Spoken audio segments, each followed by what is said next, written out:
তন্ত্র, গুনাহের ওয়াসওয়াসা, গুনাহের দিকে দিল মাঝে মাঝে আসে, কোনো কথা কিছুক্ষণ পর কিছুদিন পর পর আসে, বুঝতে হবে শয়তান একটু চক্কর দিয়ে গেল। আর যদি এটা সব সময় বাঁচতে থাকে তাহলে বুঝতে হবে শয়তান না শয়তানের ওস্তাদের। কারণ শয়তানকে শয়তান বানানোর জন্য কি আরেকটা শয়তান ছিল যে ওই শয়তানের কাছে পড়াশোনা করে এই শয়তান হয়েছে? শয়তানকে শয়তান বানাইছিল কে? নফস।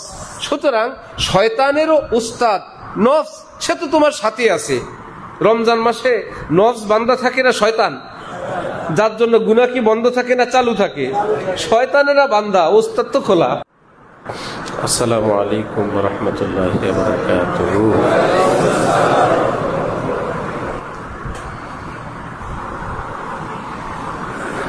প্রকাশ্যে গোপনে কোনোভাবে কেউ কোনো প্রকার ছবি তুলবেন না, ভিডিও করবেন না, এবং এই বিষয়ে কোনো অপকৌশল অবলম্বন করবেন না। কোনো অত্যাধুনিক কোনো প্রযুক্তি যেটা প্রথম দৃষ্টিতে বোঝা যায় না। হযরত ওয়ালা আমাদের শায়েখ দামাত বারাকাতুহুমের কামরায় এরকম কিছু নিয়ে একজন প্রবেশ করছেন। হযরত ওয়ালার মতো ব্যক্তি এত বলেন, হযরতের রুমেই প্রবেশ করছে এরকম কিছু নিয়ে।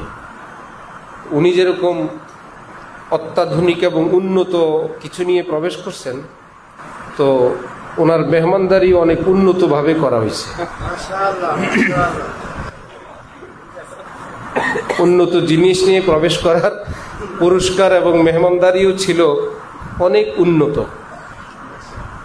আমি ছিলাম না, পরে গেলে হযরত বললেন যে তুমি থাকলে সুবিধা হইতো, মেহমানদারির জন্য আর একটু সুবিধা হইতো। এই জন্য এরকম ইন্তজাম কেউ করবেন না, অপকৌশলও করবেন না। আল্লাহ সবাইকে হেফাজত করেন। বাংলা ভাষায় কিছুটা আরবি, উর্দু, কিছুটা সুলুক তাসাউফের ভাষার উচ্চাঙ্গের বাংলা সাহিত্যের ব্যবহারের কারণে সবগুলো শব্দ সবার বুঝে আসে না। কিন্তু হযরত ওয়ালা করাচি রহমতুল্লাহি আলাইহি বলেন, আল্লাহ পাকের মহব্বত কোনো ভাষার মুহতাজ না। যেমন রোগী ঔষধ সেবন করলে ঔষধের গায়ে কি লেখা আছে এবং কি কি উপকারিতা এটা পড়া এবং বোঝা জরুরি না, সেবন করলেই তার ফায়দা। ঠিক ভিনদেশি অন্য ভাষায়ও যদি কোনো আল্লাহওয়ালার কথা বলেন অথবা কোনো আল্লাহওয়ালার কথা কেউ বলে, ওই কথার মধ্যে যে নূর ঈমানওয়ালার অন্তরে আল্লাহ পাক সেই নূর বিনা বুঝায়, বিনা তর্জমায় আল্লাহ পাক সেটা দান করে দেন। এইটুকুন টের পাবে, কেন যেন ভীষণ ভালো লাগে, অন্তরটা যেন আলোকিত হয়ে যাচ্ছে। কিসের দ্বারা কি হইল বুঝলাম না। শেষের দিকের কয়েকটা লাইন, পাখিরা সব পাখনা মেলে ঊর্ধ্বে উড়ে যায়। যে ভাই পাখিরা থাকে গাছে জমিনে, হঠাৎ দেখা গেল পাখনা মেলে এরা আসমানের দিকে উঠছে, চলো আমরাও ঝাপটা মেরে আল্লাহর দিকে উড়ে যাই। এখানে বসে থাকা লাভ কি? সে ঝাপটা মারার পদ্ধতি কি? নফসের গলিজ, এই শব্দটা বাংলায় ব্যবহার হয়েছে। নফসের হারাম চাহিদা বিসর্জন দিয়ে সেটার মোকাবেলা করাই হলো ঝাপটা মারা। নফসের চাহিদা সেটার দিকে টানে, আমি আল্লাহর দিকে টানি। है काश और है जज्ब और शौक, जज्बे शौक में दिन रात कश्मकश है, शौक और जब्त शौक में दिन रात कश्मकश, मैं दिल मुझको परेशान किए हुए। भाई दिन रात আমার টানাটানির এই চাকরি চলে, দিল টানে একদিকে আর আমি দিলকে টানি আর একদিকে। এক আল্লাহওয়ালাকে কোনো মুরিদ জিজ্ঞাসা করলেন যে হযরত আল্লাহওয়ালা মানুষ কিভাবে হয়? উনি বললেন এই দুই হাত এভাবে ঘষতে থাকো, ডলতে থাকো। বেচারা বেশ কিছুক্ষণ পর বললেন, হজরত একদম গরম হয়ে গেছে। ভাই ঘষো। হজরত আগুন হয়ে গেছে। বললেন, এভাবে আল্লাহ বলা হয়? এভাবে আবার কিভাবে বলবো? মন টানে একদিকে, আল্লাহ টানেন আরেক দিকে। এই ঘষা ঘষিতে অন্তরে আল্লাহর মহব্বতের আগুন ধরে যায়। আর যদি তালে চলে তাহলে তো আর কোনো ঘষাঘষি নেই। নফস যেদিক টানে সে সেদিক চলে। প্রচন্ড প্রেসারে যে আগুন ধরবে, আগুন তো ধরবে না। এই জন্য আল্লাহ পাক পৃথিবীতে হারাম বস্তু রাখছেন, সুন্দর সুন্দরীও পয়দা করছেন, সেটার প্রতি মনের মধ্যে এক ধরনের পছন্দ এবং আকর্ষণ রাখছেন। আরেকদিকে তিনি হারাম পাত্রে এবং হারাম পথে যেতে নিষিদ্ধ করছেন। বড় মুশকিল। হযরতওয়ালা করাচি বলেন যে নফস টানবে কোনো একটা দিকে, আরেক দিকে আল্লাহ পাক বলবেন, লা তাকরাবু কুল্লিল মুমিনিন ইয়াকুযু মিন আবসারিহিম। হে নবী, আপনি আমার বান্দা বান্দীদেরকে বলে দেন তারা যেন সেই দিক না দেখে। হযরত থানবী রহমতুল্লাহি আলাইহি বলেন, একবার বেপরদিগি না করা, ভিন নারীকে, নারী ভিন পুরুষকে একবার মাত্র দেখার সুযোগ ছিল, একবার সেই সুযোগটা বর্জন করলো। হযরতের ভাষায় 10,000 রাকাত তাহাজ্জুদের চেয়ে আল্লাহ তাকে বড় মর্তবা দান করবেন। খোঁজ নিয়ে জানা গেল তাহাজ্জুদ পড়তেও এত কষ্ট হয় না, লম্বা জিকিরেও এত কষ্ট নাই, তেলাওয়াতেও এত কষ্ট নাই, নজর হেফাজতে যত কষ্ট। সুতরাং জিতনি তুমহারি কোরবানি উতনি খোদা কি মেহেরবানি। কষ্ট যত বেশি, পুরস্কারও তত বড়। নাম্বার 1। নাম্বার 2, যে ফরজের বরাবর পৃথিবীর কোনো নফল কশ্চিন কালে হতে পারবে না। গুনাহ থেকে বাঁচা ফরজে আইন। এশাকা ও বিন তাহাজ্জুদ তো নফল, 10,000 কেন 10 কোটিও তো বরাবর হবে না। তো মনের এই চাহিদা একদিকে টানবে, আর বান্দা বলবে, না আমি তোর দিকে না, আমার আল্লাহ যেদিক বলেন আমি সেদিকে।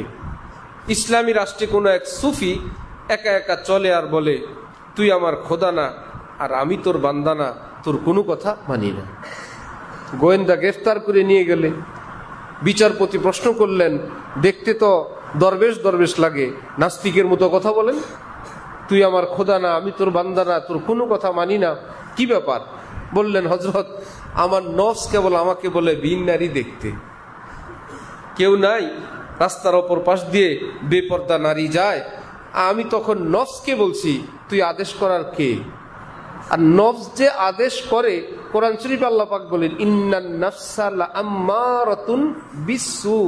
আদেশ করে না, অনেক আদেশ করে, ভালো কাজের না, বিসসু শুধু উল্টাপাল্টা কাজের। ভিতর থেকে মানুষের নফস, সে যে মানুষকে প্ররোচিত করে বিভিন্ন বুদ্ধি কুবুদ্ধি, বিভিন্ন কাজ করার জন্য উৎসাহ দিতে থাকে।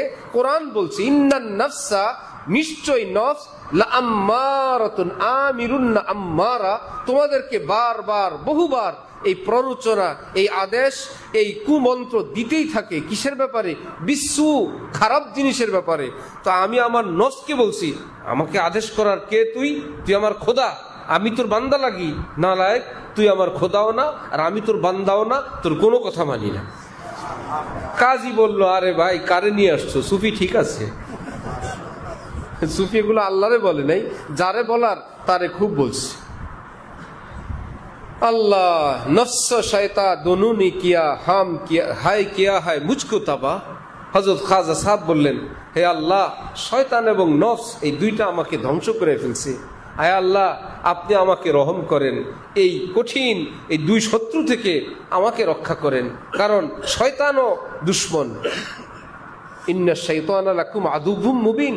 কোরআন শরীফ আল্লাহ পাক বলছেন, শয়তান তোমাদের ভয়ঙ্কর দুশমন। আবার নফসের ব্যাপারে কোরআন শরীফ আল্লাহ পাক বলছেন, ভিতরে থেকে শয়তানও, বাহিরে, ভিতরে থেকে নফস, বাহির থেকে শয়তান। হযরতওয়ালা করাচি রহমতুল্লাহি আলাইহি বলেন, এখন মনের মধ্যে যে খারাপ কথাটা আসলো, এটা কি নফস দিল না শয়তান দিল? তুমি কেমনে বুঝবা এটা কি শয়তানের না এটা কি নফসের? হযরত বলেন, প্রত্যেক ব্যক্তির সঙ্গে একটা নফস আছে, কিন্তু ইবলিস তো সবার সঙ্গে সময় দেওয়ার টাইম নেই। ইবলিসের ডিউটি সারা দুনিয়া না, তার সাঙ্গপাঙ্গ আছে, বাহিনী আছে। যদি গুনাহের মন্ত্র, গুনাহের ওয়াসওয়াসা, গুনাহের দিকে দিল মাঝে মাঝে আসে, কোনো কথা কিছুক্ষণ পর, কিছুদিন পর পর আসে, বুঝতে হবে শয়তান একটু চক্কর দিয়ে গেল। আর যদি এটা সব সময় বাঁচতে থাকে তাহলে বুঝতে হবে শয়তান না শয়তানের ওস্তাদের। কারণ শয়তানকে শয়তান বানানোর জন্য কি আরেকটা শয়তান ছিল যে ওই শয়তানের কাছে পড়াশোনা করে এই শয়তান হয়েছে? শয়তানকে শয়তান বানাইছিল কে? নফস। সুতরাং শয়তানেরও উস্তাদ নফস, সে তো তোমার সাথে আছে। রমজান মাসে নফস বান্দা থাকে না শয়তান? যার জন্য গুনাহ কি বন্ধ থাকে না চালু থাকে? শয়তানেরা বান্দা, উস্তাদ তো খোলা। শয়তান বান্দা, এই জন্য পরিমাণে একটু কমে, পরিবেশের মধ্যে একটু খায়ের বরকত নূর মাহসুস হয়, কিন্তু বস্তু সাথে আছে। আল্লাহ আমাদেরকে এই দুই দুশ্মনকে চেনার, তার সব কুচক্র এবং সব ধরনের ষড়যন্ত্র বুঝার এবং তার থেকে দূরে থাকার তৌফিক দান করেন। তো নফসের গলিজ তারপরে ঝেড়ে ফেলে মঞ্জিলে পৌঁছাই। নফসের হারাম যত চাহিদা সবই গান্দা। আর আল্লাহ পাক এত আপন, একটা ভালো কাজ বর্জন করে আল্লাহর ওলি হইতে আমাদেরকে বললেন নাই, বললেন এই খারাপটা বাদ দাও, আমাকে নিয়ে যাও। আশ্চর্য!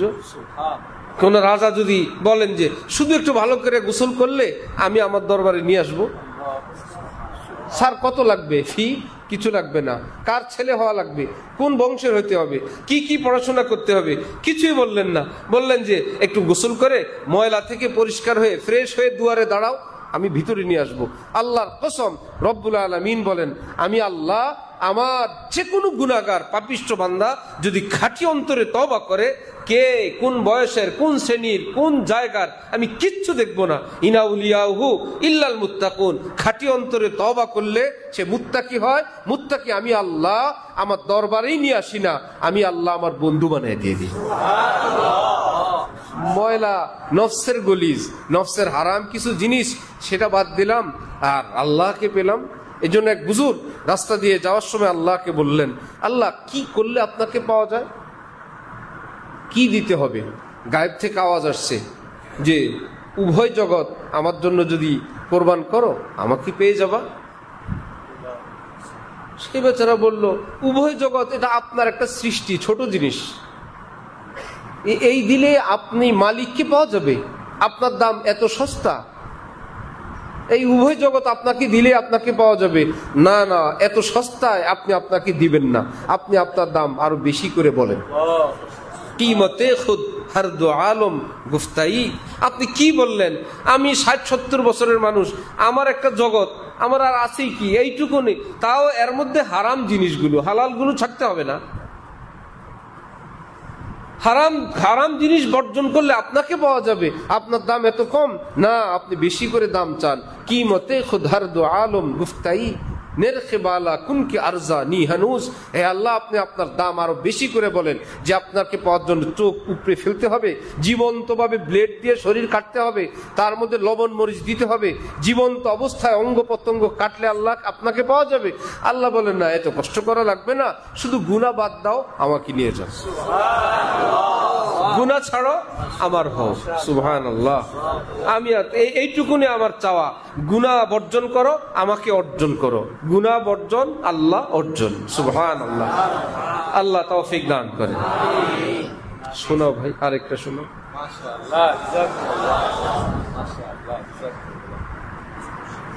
হযরত আমাদের শায়েখ একবার বলতেছিলেন যে বান্দা তাকে বলে যে সর্বদা আল্লাহর হাতে বান্দা থাকে। বান্দা তাকে বলে সর্বদা যে আল্লাহর হাতে বান্দা থাকে। ছোট্ট কথা কিন্তু বড় মজার কথা। যে গুনাহ করে সে কি বান্দা আছে না ছুটে গেছে? সে এখন আর আল্লাহর খাঁটি বান্দা নাই। আসো আবার রশি বান্ধ। জালালউদ্দিন রুমি বলেন, আয় আল্লাহ, আপনার শরীয়তের ফরজ ওয়াজিবের এক একটা হুকুমকে আমি মনে করি এক একটা রশি, এই দিয়ে আপনি আমাকে আপনার বানায়া রাখতে চান, কিন্তু দেখি এই রশিগুলো কম কম লাগে। সেই সকালে একটু নামাজ পড়ো, আবার জোহরে এত লম্বা, এর মধ্যে কিছু নাই। আয় আল্লাহ, আর আপনার রশিগুলো এত প্রিয়, যেই রশি দিয়ে আপনি আমাকে আপনার জন্য বানানোর জন্য আমাকে শিকল দিয়ে বাঁধতে চান, সেই শিকলের পরশও আমার কাছে বড় ভালো লাগে, মাথা থেকে পা পর্যন্ত। আল্লাহ আপনার এই প্রিয় শরীয়তের হুকুম আহকামের রশি দিয়ে পেঁচায় আমাকে আপনি একদম এক বিন্দু খালি রাখবেন না, এক সেকেন্ডেরও ছুটি দিবেন না, পুরাটা যেন আপনার রশির ভিতরে আমি থাকি। সুবহানাল্লাহ। যে আমি যাতে আর ডান বামেও তাকাইতে না পারি, সব দিকে আপনার রশি। সুবহানাল্লাহ। কি ব্যাপার যে হযরত ওয়ালা বলেন যে নিজের প্রিয়জনের হাত ধরলেও ভালো লাগে, প্রিয়জনের হাতটা বুকে নিলেও ভালো লাগে, যাকে ভালো লাগে তার সংস্পর্শ কত ভালো লাগে। প্রিয়জন যদি চিঠি পাঠায় সেটাও ভালো লাগে, নিজের ছেলে চিঠি পাঠায় মা সেটাকে চুমু খায়, আমার ছেলের চিঠি। স্ত্রীর কাছে স্বামী চিঠি রেখে আমার স্বামীর প্রিয়জনের স্মৃতিও ভালো লাগে। তো প্রিয়জনের স্মৃতি যদি ভালো লাগে, শরীয়তের হুকুমগুলো কার স্মৃতি? মহান আল্লাহর, মহান রাসূলুল্লাহ সাল্লাল্লাহু আলাইহি ওয়াসাল্লামের স্মৃতি। আল্লাহর হুকুম, আবার সেগুলোর উপর আমল করায় নবীজিকে দিয়ে আল্লাহ পাক সেটার প্রতি বান্দার মোহাব্বত আরো বাড়ায় দিয়েছেন। এটা আমি আল্লাহর হুকুমের নূরই না, তোমার নবীর আমলের বরকতের মধ্যে আছে। একদিকে আমি আল্লাহর হুকুম, আরেকদিকে তোমার প্রিয় নবীর আমলের নূর, এই দুইটা আছে শরীয়তে পাকের হুকুমে। সুতরাং তুমি ভালোবাসো তো একদিকে লা ইলাহা ইল্লাল্লাহ, আরেকদিকে মুহাম্মাদুর রাসূলুল্লাহ। তোমার পুরো জীবন এই দুই জিনিস দিয়েই ভরা, যে আমার আল্লাহর হুকুম, আমার নবীর তরিকা। এই হুকুম নবী এভাবে করছেন। আল্লাহ আমাদেরকে শরীয়তে পাককে মিঠা বানায় দেন। হযরত ইমামে রব্বানী গঙ্গুহি রহমতুল্লাহ আলাই হাজী সাহেবের কাছে বায়াত হইলেন, কিছুদিন থাকার পর দেশে আসলেন। হাজী সাহেব বললেন, ওই রশিদ আহমদের কোনো খোঁজ খবর পাই না। বেশ কিছুদিন পর চিঠি পাঠাইছেন, এর মধ্যে এক কথা এই ছিল, হযরত শরীয়ত তবিয়ত বন গই। হযরত আপনার সোবতের বরকতে শরীয়তের হুকুমগুলো আমার স্বভাবে পরিণত হয়েছে। স্বভাবের বিপরীত যেমন করতে কষ্ট হয়, এটাই স্বাভাবিক। শরীয়ত মানা আমার রক্তে মাংসের সঙ্গে এতটা মিশে গেছে, মনে হয় আল্লাহর হুকুম যা, আমার শরীরটা তার জন্যই প্রস্তুত। আমার দেহ মন ওই দিকেই যায়, আর বিপরীত দিকে যায় না। আল্লাহ আমাদের জন্য এরকম আপন এবং মিঠা বানায় দেন। শোনাও ভাই, মওজুদ আল্লাহ মাফি মওজুদ।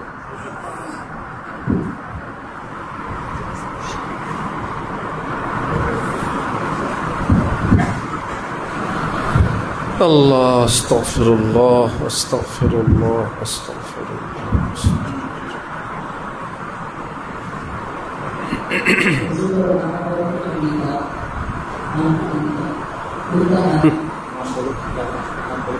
আমাদের বংশীয় দাদাসহ পূর্বে আরিফ বিল্লাহ রুমে জামানা হুজুর আকরাস হুজুর মাওলানা শাহ আব্দুল মতিন হুসাইন সাহেব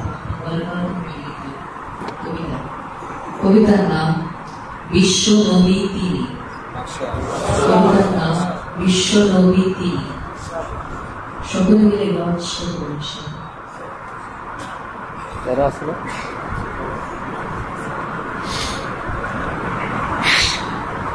কি আজিমুশান আল্লাহ, কি আজিমুশান, কি আজিমুশান আল্লাহ, কি আজিমুশান, কি আজিমুশান আল্লাহ, কি আজিমুশান, কি আজিমুশান আল্লাহ, কি আজিমুশান।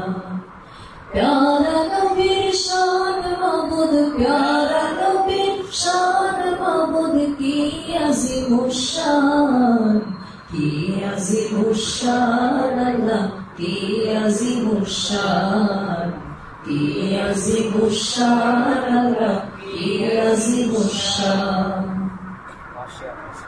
মিথ্যা হিংসা ঘৃণা হতে চির মুক্ত যিনি, মিথ্যা হিংসা ঘৃণা হতে চির মুক্ত যিনি। অসুন্দর অশোভন হতে পাক পবিত্র যিনি, অসুন্দর অশোভন হতে পাক পবিত্র যিনি।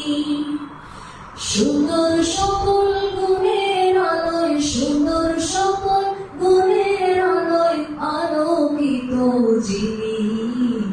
মহান আল্লাহ রশিদ নূরে ডুবুরি গো যিনি, মহান আল্লাহ রশিদ নূরে ডুবুরি গো যিনি।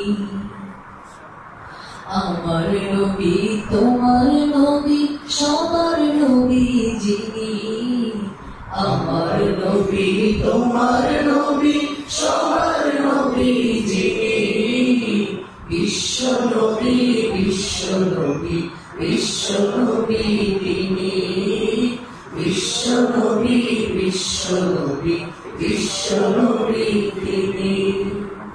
আমার নবী তোমার নবী সবার নবী যিনি, আমার নবী তোমার নবী সবার নবী যিনি, বিশ্ব নবী বিশ্ব নবী বিশ্ব নবী তিনি, বিশ্ব নবী বিশ্ব নবী বিশ্ব নবী তিনি। মাশাআল্লাহ। সব নবীদের পরে এসে সব নবীদের সেরা, সব নবীদের পরে এসে সব নবীদের সেরা, নিঃসন্দেহে সব নবীদের তিনি ধ্রুব তারা, নিঃসন্দেহে সব নবীদের তিনি ধ্রুব তারা। চন্দ্র হতে সূর্য হতে, চন্দ্র হতে সূর্য হতে, ইউসুফ হতে সেরা, সুন্দর প্রভুর পরে তিনি সব সুন্দরের সেরা, সুন্দর প্রভুর পরে তিনি সব সুন্দরের সেরা। সুন্দর প্রভুর অসীম রূপের ছায়া প্রিয় নবী, সুন্দর প্রভুর অসীম রূপের ছায়া প্রিয় নবী। সবচেয়ে কামে জিলুল্লাহ ওই সর্বশ্রেষ্ঠ নবী, সবচেয়ে কামে জিলুল্লাহ ওই সর্বশ্রেষ্ঠ নবী। যাহার সামনে হাজারো চাঁদ, যাহার সামনে হাজারো চাঁদ স্বরাজে বিদিত, লাখো গোলাপ যাহার খুশবুর সম্মুখে বিদিত, লাখো গোলাপ যাহার খুশবুর সম্মুখে বিদিত। লাখো দরিয়া যাহার দরিয়া সম্মুখে লজ্জিত, লাখো দরিয়া যাহার দরিয়া সম্মুখে লজ্জিত। পদধূলি সপ্তাকাশে নজরে ঈপ্সিত, পদধূলি সপ্তাকাশে নজরে ঈপ্সিত। লাখো দরিয়া যাহার দরিয়া সম্মুখে লজ্জিত, লাখো দরিয়া যাহার দরিয়া সম্মুখে লজ্জিত। পদধূলি সপ্তাকাশে নজরে ঈপ্সিত, পদধূলি সপ্তাকাশে নজরে ঈপ্সিত। কি আজিমুশ শান আল্লাহ, কি আজিমুশ শান, কি আজিমুশ শান আল্লাহ, কি আজিমুশ শান। প্যারা নবীর শান মাবুদ, প্যারা নবীর শান মাবুদ, কি আজিমুশ শান, কি আজিমুশ শান আল্লাহ, কি আজিমুশ শান, কি আজিমুশ শান আল্লাহ, কি আজিমুশ শান, কি আজিমুশ শান আল্লাহ, কি আজিমুশ শান, কি আজিমুশ শান আল্লাহ, কি আজিমুশ শান, কি আজিমুশ শান আল্লাহ, কি আজিমুশ শান।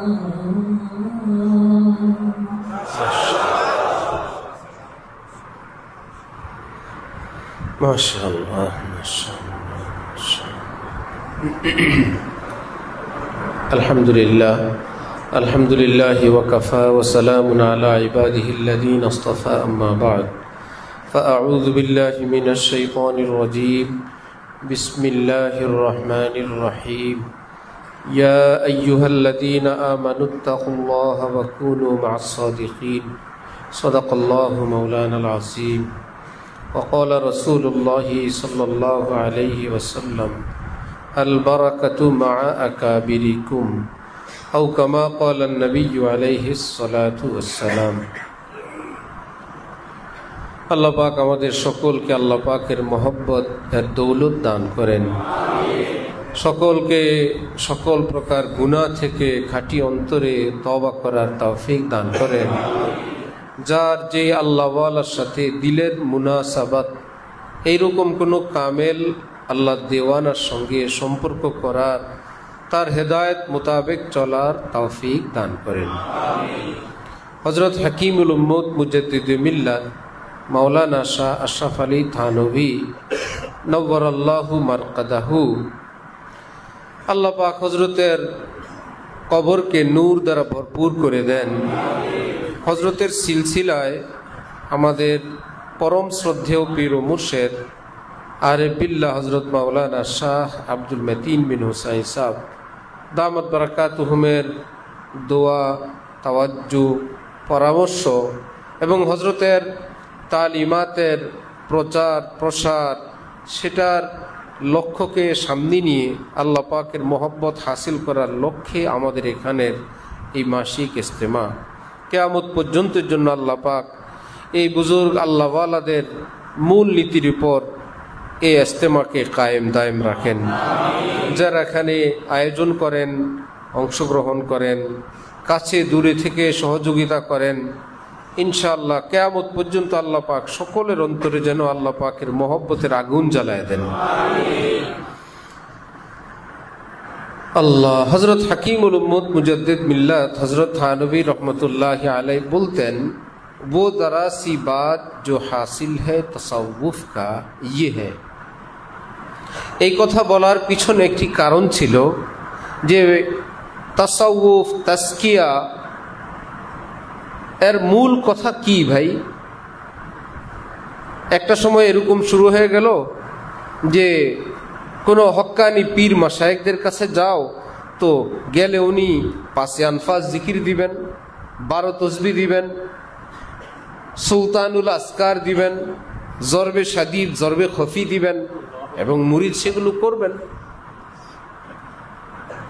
এরশাদ দিবেন, আউয়াবি দিবেন, 10,000 বার জিকির দিবেন। ভাই মুরিদের মতন দেখলেই তো বোঝা যাবে, এবং একটা অস্বাভাবিক জীবন যাপন করলেই বোঝা যাবে উনি মনে হয় কোনো জায়গার মুরিদ। আমাদের হযরত আলার কাছে সিলেট থেকে একজন ফোন দিত, কোনো ব্যস্ত কখনো এরকম হয়েছে, হযরত বলেন ভাই রিসিভ করো, রিসিভ করলেই ওই সিলেটি ভাষায় বলতো, আমি তাইনের মুরিদ। হ্যাঁ, আমি তাইনের মুরিদ। তো তাইনের মুরিদদের যে তাইনের যে সাবের মুরিদ হইতো বুঝাই যাইতো। এখন আর উনি কথাবার্তা বলে না, এখন আর ভালো জামা পরে না, ভালো খায় না, সব সময় ওনার মধ্যে এখন জিকির জারি হয়ে গেছে ইত্যাদি ইত্যাদি, এতেই বোঝা যায় উনি মুরিদ। এইরকম একটা প্রচলন হয়ে গেছিল ব্যাপক। তো মুজাদ্দিদ আসেন 100 বছর পর পর এই ডিউটির জন্য। শরীয়তের নতুন কিছু যোগ বিয়োগ করার পারমিশন তার নাই, বরং শরীয়তে পাকের সঙ্গে শরীয়তের নামে যেটা যুক্ত হয়ে গেল সমাজে, মুসলমান মনে করে এটাও শরীয়ত, এটাও সুন্নত। আসলে এটা শরীয়তও না, সুন্নতও না। সেটাকে কাটছাট করে যেইটুকুন একান্ত প্রয়োজনীয় শরীয়তের বিধান, মুজাদ্দিদ এসে উম্মতকে সেই সহজ দ্বীনের রাস্তাটা 100 বছরের জন্য পরিষ্কার করে দিবেন, যেগুলো জরুরি না। আবার কোনোটা ছুটে গেছে, যেমন এই কথারই একটা অংশ হযরত থানভী এক জায়গায় বলছেন, ভাই পীর মুরিদ, মাশায়েখে কেরাম, তাসাউফ, তাজকিয়া, খানকা, এই বেচারাদের ডিউটি ছিল মানুষকে হারাম ছাড়ানো। এরা মানুষ থেকে হারাম ছাড়াবে, এরা মূল কাজ বাদ দিয়ে আরাম ছাড়ায়। কথা ছিল কি ছাড়াবে? হারাম ছাড়াবে। এরা ছাড়ায় কি? ভাই মুরিদ হইছ, এসি মেসি বাদ দাও, আল্লাহকে পাইতে হইলে কষ্ট করতে হয়। বরিশালে কোন বেচারা নিজে নিজে আল্লাহর জন্য কষ্ট করা শুরু করলো। ভাই, আল্লাহকে পাইতে হলে কষ্ট করতে হয়। কোরআন শরীফে আছে ওয়াল্লাযীনা জাহাদু ফিনা লানাহদিয়ান্নাহুম সুবুলানা। আল্লাহর জন্য যে কষ্ট করে সে আল্লাহকে পেয়েই যায়। সে এখন আল্লাহর জন্য কষ্ট করে কিভাবে? এশার নামাজের পর এক পায়ের উপর দাঁড়ায় থাকে, পা যখন ব্যথা হয়ে যায় ওই পা নিচে নামায়, অপর পা উঠায়, সারা রাত এভাবে আল্লাহর জন্য কষ্ট করতে থাকে। হবে? এখন আল্লাহর জন্য কষ্ট করে একজনে খেজুর গাছে উঠে আর নামে, আরেকজনে তাল গাছে উঠে আর নামে, আরেকজনে নারকেল গাছে উঠে।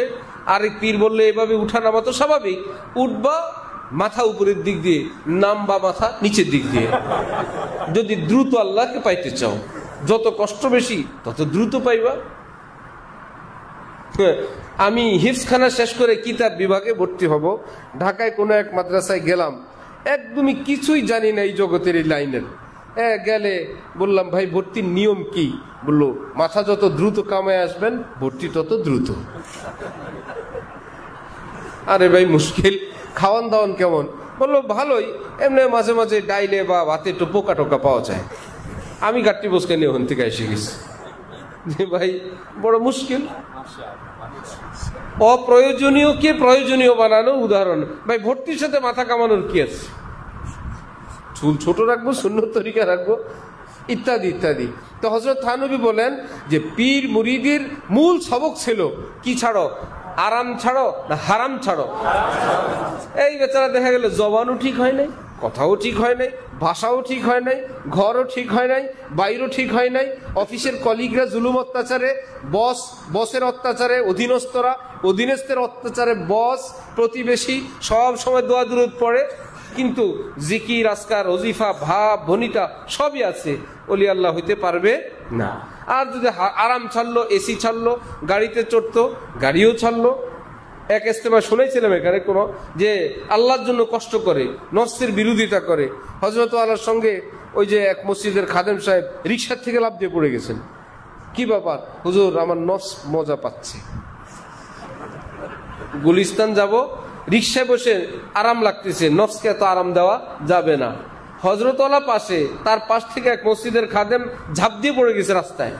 কি ব্যাপার? হুজুর আপনি যান, আমি আসতেছি। ঠিক আছে, নফসরে কষ্ট দিবে, এত আরাম দেওয়া যাবে না। আল্লাহকে পাওয়ার জন্য কি এই কষ্ট? আমার ভাই এই কষ্ট না। না খাওয়ার কষ্ট না, না ঘুমানোর কষ্ট না, শরীরে কাটা ঢুকাই দিয়ে কষ্ট না। হাকিমুল উম্মত থানবী বলেন, কষ্ট যেটা নাম সেটা হলো গুনাহ ছাড়ার কষ্ট। আল্লাহকে পাওয়ার জন্য কষ্ট করতে হয়। এই কষ্টের অর্থ কি? যেই কোনো কষ্ট না, গুনাহ ছাড়ার কষ্ট। গুনাহ ছাড়তে যত কষ্ট লাগে সব করব। রাজি আছি না সবাই আমরা? গুনাহ ছাড়তে যত রকমের কষ্ট লাগে সব করতে পারবো না ইনশাআল্লাহ? এইটুকুনি কষ্ট ভাই। পেটে প্রচন্ড ক্ষুধা, এই কষ্ট না, এটা করা, এটা মাতলুবে শরঈ না। শরীয়ত বলে নাই আল্লাহকে পাইতে হইলে না খেয়ে থাকো, শরীয়ত বলে নাই দুর্গন্ধের মধ্যে থাকো, শরীয়ত বলে নাই যে গরম এসি বন্ধ করে দিয়ে আল্লাহকে পাইতে হলে এসি ফ্যান আইপিএস সব বন্ধ করে দিয়ে গরমে ছটফট করতে থাকো যদি আল্লাহকে চাও। হযরত থানবী বলেন, এমন পীর মুরিদ ভরে গেছে, আল্লাহকে পাইতে চাও এসি বন্ধ করো, ফ্যান বন্ধ করো, ওই রিক্সা থেকে ঝাঁপ দিয়ে পড়ে পায়ে হেঁটে যাও। ওই সুফি খাবার খায়, হঠাৎ খাবারের প্লেটের মধ্যে পানি ঢেলে দিছি। কি হলো ভাই? বলে খাবার মজা লাগতেছে। আল্লাহকে পাইতে হলে কোনো মজা দেওয়া যাবে না। ওই মসজিদের খতিব মুফতি ওবায়দুল্লাহ সাহেব, উনি খাইতেছেন স্বাভাবিক তরি তরকারি দিয়ে, ওনার বেঁচে যাওয়া খাবার দিছে খাদেম রেখা, উনি আরামসে খান। মুফতি সাহেব এত বড় বুজুর, হারদি হজরতের খলিফা, আর ওনার মসজিদের খাদেম সাহেব কি করতেছেন? তরকারিতে পানি ঢেলে দেওয়া। বলে এত সোজা না নফস, ওরে কষ্ট দিতে হবে। বুঝছেন? এই জন্য কায়দা আজম মোহাম্মদ আলী জিন্নার নিকট হাকিমুল উম্মত থানবী মাঝে মাঝেই আলেমুল আমাদের গ্রুপ পাঠাইতেন, বিভিন্ন দিনই নসিহত নিয়ে, দিক নির্দেশনামূলক পরামর্শ নিয়ে। তো মোহাম্মদ আলী জিন্না বললো যে আরে হুজুর মানুষ আমাকে রাজনীতির পরামর্শ দেয়। হযরত মাওলানা জাফর আহমদ উসমানীকে বললেন, আচ্ছা বলেন তো আপনারা মৌলভী সাহেবরা আমার কাছে রাজনৈতিক আজিব আজিব কথা নিয়ে আসেন, একটা প্রশ্ন করি, বলেন তো দেশে নেতার সংখ্যা বেশি না কর্মীর সংখ্যা বেশি? জাফর আহমদ উসমানী বলে, এটা কোনো প্রশ্ন হইল, নেতার সংখ্যা বেশি? বলে আল্লাহ, আপনারা তো রাজনীতি বুঝেন। বলে এক কথাই তো আমি বুঝে ফেলছি আপনারা যে রাজনীতি বুঝেন। বলে আমি তো এই ঝামেলার মধ্যে আছি, কর্মী হইতে কেউ রাজি নাই, সব নেতা। বলে সব নেতা, কেউ কর্মী নেই। আচ্ছা, এরপর থেকে আরো বেশি গুরুত্ব বাড়ছে। ভাই ঠিক আছে, হযরত থানবী পরামর্শ দিতেন তো, এত বড় মুফতি, এত বিজ্ঞ আলেম, হাজারো আলেমের উস্তাদ, ওনার চেয়ে ওই মসজিদের মুয়াজ্জিনের তাকওয়া, পরহেজগারি, দ্বীনের বুঝ এত বেশি। উনি আরামসে খান আর ওই তরকারির মধ্যে পানি ঢেলে খায়। কি ব্যাপার? আল্লাহর জন্য। বুঝতেছেন আল্লাহর জন্য আমাদের কষ্টের মাত্রা। বহু মানুষ এরকম আছে, হঠাৎ দিনদার যারা হয়, আলেমদের সঙ্গে সম্পর্ক করে না, নিজের স্ত্রী অসুস্থ, ডাক্তার দেখাবে। এমন সাবজেক্টের রোগ, এটার মহিলা ডাক্তার নাই, সে আগেই বলে দিছে বউকে জীবন গেলে যাবে, কিন্তু কোন পুরুষ ডাক্তারকে দেখানো সম্ভব না। আচ্ছা, পুরুষ মানুষ কি মহিলা দেখতে পারবে না? এটা কি আমাদের রাষ্ট্রীয় আইন না ইসলামের আইন? সেই ইসলাম যদি আপনারা দেখানোর পারমিশন দেয়, সমস্যা কি? যদি শরীয়ত বলে দেখাইতে পারবা আর আপনি বলেন দেখানো যাবে না, আপনি কি আরেকজন সারে? শরীয়ত প্রণীত আরেকজন, যে শরীয়তের আইন মানি না, এই ক্ষেত্রে আমার আইন। ভাই রুগী মারা যায়, ভাই একজন মহিলা মানুষের হাত কনুই পর্যন্ত হাত মোজা উঠাইতে হবে, বেচারা সেখানে রগ দেখবেন, অথবা ইঞ্জেকশন দিবেন, অথবা স্কিনের কোনো ব্যাপার সেখানে দেখবেন, পা দেখবেন, পিঠ দেখবেন। শরীয়ত বলে ভাই দেখাইতে পারবা, কোনো গুনাহ নাই। হ্যাঁ, তোমার কাছে গায়রত, আত্মমর্যাদা, আমার স্ত্রীকে কেউ দেখবে, সেটা নিজের মধ্যে লালন করো, সেটা ফেলানোর জিনিস না, সেটা লালন করার জিনিস। কিন্তু সেই জোর জজবার পাওয়ার শরীয়তের বিধানের উপরে না। খোঁজ নিয়ে জানা গেছে হক্কানি আলেম ওলামারা নিজের বউ বাচ্চা বেটিদেরকে ডাক্তার দেখান। এক নতুন তবলিগে যোগ দিছে, অথবা পীরের মুরিদ হয়েছে, ওই পীরের মুরিদ হয়েছে, সেই বেচারার বউ ঘরে ছটফট করতেছে, বলে ডাক্তার, পুরো ডাক্তার দেখাবো না, মরলে মরে যাবি, আল্লাহর জন্য কষ্ট করা লাগবে। তা আল্লাহর জন্য কষ্ট শায়েখ বুঝলো না, মুরিদ বুঝে গেছে, আমি সব বুঝলো না, কর্মী সব বুঝে গেছে। আমাদের এই বুঝটা কি সহি শুদ্ধ না গলত? গলত। প্রয়োজনে যদি ডাক্তার সাহেব দেখেন, দেখতে পারবেন, কোনো গুনাহ নেই, এক বিন্দু গুনাহ নেই।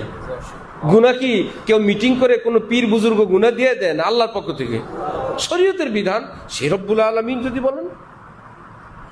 এক বেচারা রোজার দিনে আরামসে খায়, হুজুর মানুষ, এখন আপনি কি করবেন? আরে বাবা, পাশের থেকে একজনে বললো উনি সফরে আছে। সফর অবস্থায় কি রোজা ফরজ? কি মুশকিল! আরে ভাই, আপনি বললেন এত তাজা হাট্টা গাট্টা মুস্টান্ডা লাহিম শাহিম হাতির মতো দেখা যায়, রাখলে সমস্যা কি? এগুলো আপনার জজবা। আল্লাহ পাক তাকে পারমিশন দিয়েছেন, খাইতে চাও খাও। ওয়াইন কুনতুম মারিজান আও আলা সাফারিন ফাইদাতুম মিন আইয়ামিন উখর, যদি অসুস্থ হও, সফরে হও, মলনা খাও, হাজি সাহেব খাও ঠিক মতো, পরে রোজা রাখবা। যে আল্লাহ বলছেন কি শাহরুর রমাদান আল্লাযী উনজিলা ফীহিল কুরআন, এখান থেকে নিয়ে মান শাহিদা মিনকুমুশ শাহরা ফালইয়াসুম, যে রমজান পায় সে যেন রোজা রাখে। আমি আল্লাহর বিধান, তাহলে আমরা রোজা রাখি আমাদের মন মতো না আল্লাহর হুকুমে? তিনি বলছেন ওয়াইন কুনতুম মারিজান আও আলা সাফার, যদি সেরকম অসুস্থ হও, রোজা রাখতে সমস্যা, অথবা সফরে হও, ফাইদাতুম মিন আইয়ামিন উখর, এখন রোজা ভাঙ্গো, আরামসে খাও, পরে রাখলে আমি আল্লাহ তোমাকে রোজার পুরস্কার দিয়ে দিব। শেখুল ইসলাম আল্লামা তাকি উসমানী সাহেব বলেন, বান্দার বন্দিগি আল্লাহ পছন্দ করেন, ফুটানি পছন্দ করেন না। আল্লাহর সামনে বড়ত্ব এটা পছন্দ করেন না, ছোটত্ব এটা পছন্দ করেন। শক্তি প্রদর্শন আল্লাহ পছন্দ করেন না, দুর্বলতা প্রদর্শন আল্লাহ পাক পছন্দ করেন।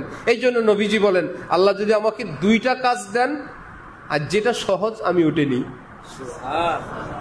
কি মুশকিল! তার মানে আল্লাহকে আমি দেখা আমি দুর্বল, আমি কমজোর, আমি কঠিনটা পারবো না, আমি ছোট মানুষ, আমি ছোটটা নিলাম। আর আমরা পারি আর না পারি বড়টা নিয়ে হা করে থাকবো। নবীজি বলেন আমি ছোটটা নেই। শেখুল ইসলাম তকি উসমানী সাহেব বলেন, শরীয়তে পাকের বিধানের 2টা ধরন, কিছুর নাম হলো আজিমত, কিছুর নাম হলো রুখসাত, অর্থাৎ একদম সর্বশ্রেষ্ঠ যেটা সেটা করা, আরেকটা হলো সেটা বাদ দিয়ে সেকেন্ড পজিশনের আরেকটা আছে। আল্লাহ পাক বলেন এটা করলেও করতে পারো। সব ক্ষেত্রে ফার্স্ট ক্লাস ভালো না, ক্ষেত্রে ক্ষেত্রে সেকেন্ড ক্লাসে আল্লাহ বেশি খুশি হন। যেমন উযু করার পানি নাই, এই কারণে তায়াম্মুম করতে পারবেন। 1 কিলোমিটার ভিতরে আপনার পানি ব্যবহারের যোগ্য পানি আপনার নিকট নাই, এই ক্ষেত্রে কি করা যাবে? তায়াম্মুমের পবিত্রতা উযুর চেয়ে একটু কম না সমান সমান? কেমনে? উযু করে যেমনে উযু করি কয় অঙ্গে? 4 অঙ্গে। বাকি অঙ্গে কি আমরা ধুই? নামাজ পড়ি কি খালি 4 অঙ্গ নিয়ে না পুরো শরীর নিয়ে? ওটা পাক হইল কেমনে? আপনি যা ধুইলেন ধুইলেন, এইটুকু তো বোঝা যায় যে ভাই দেখি না দেখি এইটুকুন ধুইলাম। নামাজ তো পড়লেন পুরো বডি নিয়ে, পুরো বডি পবিত্র হইলো কেমনে? শরীয়তের বিধান, তুমি এইটুকুন করো আমি তোমাকে পবিত্র বানাবো। সেই শরীয়তে বলছেন পানি নাই, মাটি দিয়ে ডলাডলি করে নিয়ত করে সেই আমি আল্লাহ তোমাকে পবিত্র বানায় দিব। তো পানি সহ উযু করা, এটার নাম আজিমত, একদম ফার্স্ট ক্লাস বিধান। যদি পানিতে ব্যবহারে অক্ষম হও, অসুস্থতার কারণে হোক, আর আমি বলছি পানি না থাকার কারণে, না থাকা কি বাংলাদেশে পানি নাই? জেলায় না 1 কিলোমিটার এইটুকুনের মধ্যে এক বেচারা ভাবলো আর 1 কিলোমিটার করে ব্যবহার হইলো, পানি কই আছে? হযরত যাত্রাবাড়ি এলাকায় আছে, কাশপুর। ঠিক আছে, আমরা তায়াম্মুম করি না। উনি পানির জন্য রওনা হয়েছে। শেখুল ইসলাম তকি উসমানী সাহেবের মতো বলেন, দেখতে দেখা যায় উনি 1 নম্বর আমলের দিকে রওনা হয়েছে, কিন্তু এর মধ্যে নিজের বেটাগিরির একটা প্রকাশ আছে। আমি বড় আবেদ শাহ, আমি ফার্স্ট ক্লাসের নিচে করি না। শরীয়তে পাকের সামনে নিজের মাথা অবনত করার যে বিধান, এই ক্ষেত্রে তিনি অ্যাক্সিডেন্ট করছেন। আল্লাহ আপনার দয়া, আপনি মাটি ডললে পাক নিয়ত টিয়ত করে এখন মাটি বলে আল্লাহ আপনার হুকুম, আল্লাহ আপনি কবুল করে নেন। এই যে ছোটত্ব, যে আমরা কখনো একদম 1 নম্বরের উপর আমল করি, আল্লাহ বললেন আমরা কখনো ছোটটার উপরে আমল করি। এই ছোটর মধ্যে নিজের আমলের জোর কম থাকে, যে আমি কমজোর দুর্বল, সফরে আসছি, খাই, সবাই রাখে রোজা, আমি খাই এখানে। আমি অসুস্থ, পেট খারাপ, সবাই বলল ভাই কি করবেন? ভাই অসুস্থ 3-4 বার হয়েছে, এখন ডাক্তাররা আলেম ওলামা দাড়িওয়ালাদেরকে আজকাল ফতোয়া দিতে ভয় পায়, এমন চোখ টোক লাল। পরে বলে দেখেন কি করবেন আপনি? এই যার বারবার বাথরুম গেছে তার জন্য ইমার্জেন্সি কি? স্যালাইন খাওয়া। মানে সে যদি ইফতার পর্যন্ত অপেক্ষা করে 8 বার 9 বার যায়, এখন কি না রোজা রাখাই উত্তম? না ভাই, রোজা রাখার মধ্যে বেশি বেটাগিরি আছে, নিজের শক্তি প্রদর্শন আছে, বরং রোজা ভাঙ্গার মধ্যে নিজের দুর্বলতা। আল্লাহ সুস্থ থাইকা রোজা রাখি, তাই অবস্থা খারাপ, আর এখন 8-9 বার গেলাম, আমি হলাম দুর্বল, আপনি পারমিশন দিচ্ছেন ভাঙতে? আল্লাহ আমি কমজোর, লা হাওলা ওয়ালা কুওয়াতা ইল্লা বিল্লাহ। আয় আল্লাহ, লা হাওলা আনিল মাসিয়া ওয়ালা কুওয়াতা আলা তাআ ইল্লা বিল্লাহ ইল্লা বিআউনিল্লাহ। একটা গুনাহ থেকে আমি বাঁচতে পারি না, একটা ইবাদতও আমি করতে পারি না, ইল্লা বিল্লাহ ইল্লা বিআউনিল্লাহ। আপনি দয়া করলে একটু পারি, নইলে আমি আমারে ছেড়ে দিলে এক ওয়াক্ত নামাজ হবে না। আল্লাহ আপনি যদি আমারে ছাড়েন, তুই যা ইচ্ছা তাই কর, আপনি যদি আমাকে নামাজের তৌফিক না দেন, আমার অবস্থা হইল 1 ওয়াক্ত নামাজ আমার মতন শয়তান আমি পড়বো না, একটা রোজাও আমি রাখবো না। যদি আমাকে আমার মতন ছেড়ে দেন, আমি যে রাখি ইল্লা বিল্লাহ ইল্লা বিআউনিল্লাহ, পিছে পিছে আপনি আমার দয়া করেন বলে আমি নামাজ পড়ি। এই জন্য আমি হুজুর, আমি টুপিওয়ালা, আমি দাড়িওয়ালা, আমি ऐसा, আমি দান সদকাওয়ালা, আমি দ্বীনের জন্য জান মাল কুরবান করনেওয়ালা একটাও আমি না। লা হাওলা ওয়ালা কুওয়াতা ইল্লা বিল্লাহ। হাদিস শরীফ আছে, বান্দা যখন এই আমল করে লা হাওলা ওয়ালা কুওয়াতা ইল্লা বিল্লাহ বলে, আল্লাহ পাক ফেরেশতাদেরকে বললেন, দেখলি সোজা হয়ে গেছে, সোজা ফুল সারেন্ডার করলো, দেখলি তারাকাল মাসিয়াতা ওয়াল ইনাদ, আমার বান্দা একদম সব গুনাহ ছেড়ে দিছে। শোনো না কি বলে, একদম ভালো হয়ে গেছে আমার বান্দা। আমাদের দেশি ভাষা কি বলে, সোজা, সাপ মরলে সোজা হয় বলে না? তো আল্লাহ পাক লা হাওলা যখন পড়ে, আল্লাহ পাক বলেন আমার বান্দা ভালো হয়ে গেছে, সব গুনাহ ছেড়ে দিছে, একদম আমার কাছে ফুল সারেন্ডার করলো। হযরত ওয়ালা করাচি বলেন, এই বেচারা ডেইলি আমল করে, ডেইলি আল্লাহ ফেরেশতাদেরকে বলে, দেখলি আমার বান্দা গুনাহ বর্জন করলো, একদম ভালো হয়ে যাওয়ার ঘোষণা দিল। এখন যদি এই লোক গুনার মধ্যে থাকে, তাহলে ফেরেশতাদের সামনে আল্লাহর ইজ্জত থাকে না। আল্লাহ আপনারা বললেন ভালো হইলো, কই হলো না তো। এই কথা যেন ফেরেশতারা বলতে না পারে, আল্লাহ নিজের ইজ্জত হেফাজতের জন্য ওই বান্দাকে গুনাহ থেকে মুক্ত হওয়ার তৌফিক দান করে দেন। যাও, তাহলে এটা এখানে কি শক্তি প্রদর্শন না দুর্বলতা প্রদর্শন? লা হাওলা, আমার দ্বারা সম্ভব না গুনাহ থেকে বাঁচা। আমারই ছেড়ে দিলে আপনি পাবেন এই গুমুতের ভিতরে, পেশাবের ভিতরে, গান্দিগির ভিতরে, নষ্টামের ভিতরে। আমি গুনাহ থেকে দূরে আছি, অদেখা এক রশি দিয়ে আপনি আমাকে টেনে টেনে রাখেন। আপনি ছেড়ে দিলে শেষ। আম্বিয়া কেরামের পরে অন্যান্যদের থেকে মাঝে মাঝে গুনাহ হয়ে যায়, আল্লাহ দেখান, দেখলি। আর ওই বেচারাও নিজের পরিচয় জানে, গুনাহ হওয়ার পরে এইবার আল্লাহরে বলে, আল্লাহ এই হইল আমার পরিচয়, আমি হইলাম এই, আর যা ভালো টালো এগুলো আমার না, এগুলো আপনি তৌফিক দেন, আপনি আমাকে দিয়ে করান। আর যেটা ঘটলো আমার মূল পরিচয় এটাই, আপনি যদি দয়া না করেন, একটা না আমি সারা জীবন সারা বছর আমাকে ওই গুমুত পেশাবের মধ্যেই পাবেন। আল্লাহ লা হাওলা ওয়ালা কুওয়াতা ইল্লা বিল্লাহ, আল্লাহ আপনি দয়া করেন, আমাকে আপনি পাক পবিত্র রাখেন। আল্লাহু আকবার। অনেক লম্বা হয়ে গেছে গল্প। তো হযরত থানবী বলেন যে মাশায়েখে কেরামের দায়িত্ব ছিল কি ছাড়ানো? আরাম ছাড়ানো না হারাম ছাড়ানো। এই বেচারা বললে, কোন বুজুর্গ বলছে, ভাই মেসওয়াক সুন্নত, ব্রাশ ব্রুশ এগুলো বাদ, মুখের থেকে আসে গন্ধ, ধরে না ব্রাশ। ভাই মিসওয়াক তো সুন্নত, যত লাগে করেন, ব্রাশ শরীয়তের খেলাফ না, টুথপেস্ট শরীয়তের খেলাফ না, শরীয়ত বিরোধী না। এখন যুগ জামানা দুর্বল কমজোর, ডাক্তার আপনাকে বললেন পেস্ট আঙ্গুলের মাথায় নিবেন, নিয়ে আঙ্গুলের চাপ দিয়ে দাঁতের মাড়িতে ঢুকিয়ে দিবেন, 2 মিনিট পর ব্রাশ করবেন, যেন প্রত্যেকটা দাঁতের ফাঁকে ফাঁকে এই পেস্ট, এটা যেন 1 মিনিট 2 মিনিট থাকে। আপনার পাইরিয়া, আপনার মুখে গন্ধ, আপনার এই দাঁতের ক্ষতি ইত্যাদি থেকে সুরক্ষার জন্য আপনি এটা করবেন। এখন মেসওয়াক তো সব চিপায় ঢুকে না, এখন কি ব্রাশ করা যাবে কিনা? কি ভাই, ব্রাশ করা কি শরীয়তের খেলাফ না পারমিশন আছে? কিন্তু সুন্নত কি ব্রাশ না মেসওয়াক? উল্টা বুঝবেন না আবার যে হুজুর তো আজকে বলে দিয়েছে মেসওয়াক ব্রাশ সুন্নত, মাথা অর্ধেক হাজির থাকে, অর্ধেক অন্য দিক থাকে, সামান্য সামান্য শুনে পরে ওখান থেকে আইডিয়া করে বাকিটা বলে। বলে হযরত আল্লাহ বলেন যে এমন ভাবলাম যে সবসময় বয়ান করি, প্রত্যেক জুমায় যদি বয়ানে যদি একটা করে মাসআলা বলি, তাহলে এক বছরে অনেক মাসালা জানা হয়ে যাবে। নিজে নিজে বুদ্ধি করে শেষে 1-2টা মাসালা বলা শুরু করলাম ঢালকানগর এলাকায়। শুক্রবারে মাসালা বলি, শনিবার রবিবার আইসা এলাকার লোকজন বলে, হুজুর ওই দিন ওই মাসালাটা বললেন যে এটা, তো এটা কয়বার কি?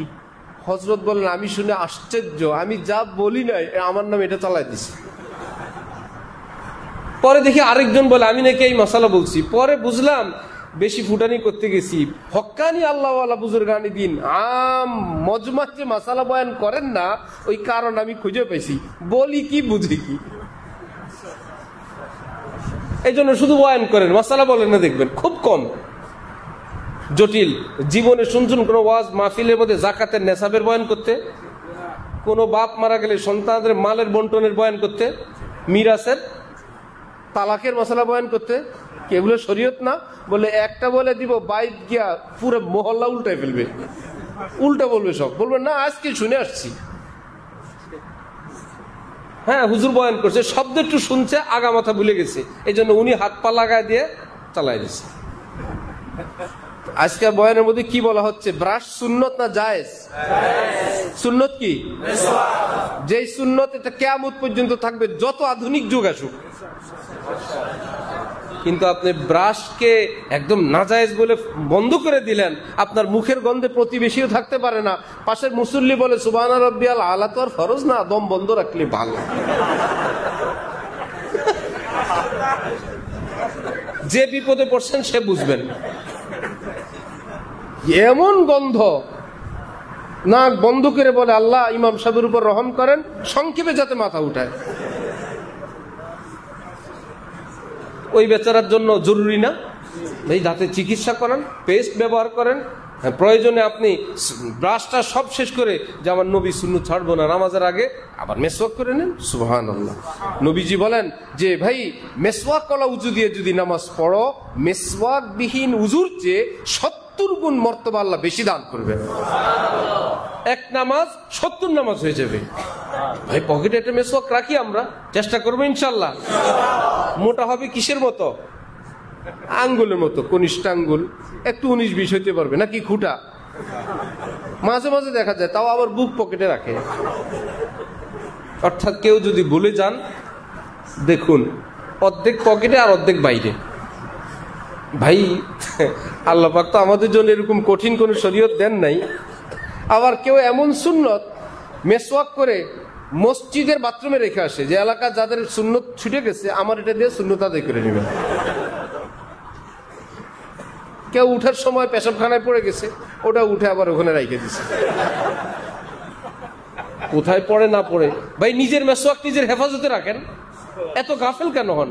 মেসওয়াক কি মসজিদের বাথরুমে ওয়াশরুমে এটা জনগণের জন্য? এরকম কোন মেসওয়াক শরীয়তে আছে? একটা দিয়ে পুরো এলাকাবাসী। ভাই মুখের গন্ধ থাকে, কষ্ট থাকে, ময়লা আবর্জনা থাকে। আন্দাজাফাতু এ শরীয়তে পাকের মস্ত বড় একটা আমল। পরিচ্ছন্নতা, ব্যক্তিত্ব এবং আত্মমর্যাদা নিয়ে থাকা চাই। মাশাআল্লাহ, মাশাআল্লাহ। নতুন হুজুর নতুন দরবেশ হয়ে গেলে একদম রুমের মধ্যে এই পাশে কোরআন কিতাব ইত্যাদি ইত্যাদি আছে, মাথার উপরে একটা টিস্যু পেপার, হলুদ রঙের, গোল্ডেন কালার। ভাই টিস্যু পেপারের এত বড় মর্তবা কবে অর্জন হইল যে মাথার উপরে উঠে গেছে? টিস্যু পেপার কি এরকম সাইনবোর্ড ঝুলা উপরে রাখার জিনিস? দুই বিদেশির সঙ্গে এক বাঙালি, তো জাপানি, সে কি জানি ফোনে বলে যে আমার অফিসে কাজ চলছে, এটা আমার এখানে মেসেজ আসে। আরেকজনে সিসি ক্যামেরা দিয়ে, চায়নাওয়ালা, সে দেখে। বাঙালি তো কিছুই পারে না, সে বাথরুম থেকে বের হয়ে কোমরের মধ্যে একটা রশি দিয়ে টিস্যু পেপার যেটা ওটা ঝুলে নিয়ে আসছে। কি ব্যাপার? বলে আমার অফিসে কাজ যা হচ্ছে এখানে প্রিন্ট হয়ে বাইরে হইতেছে। কাজের কাজ নাই, শুধু ফুটানি।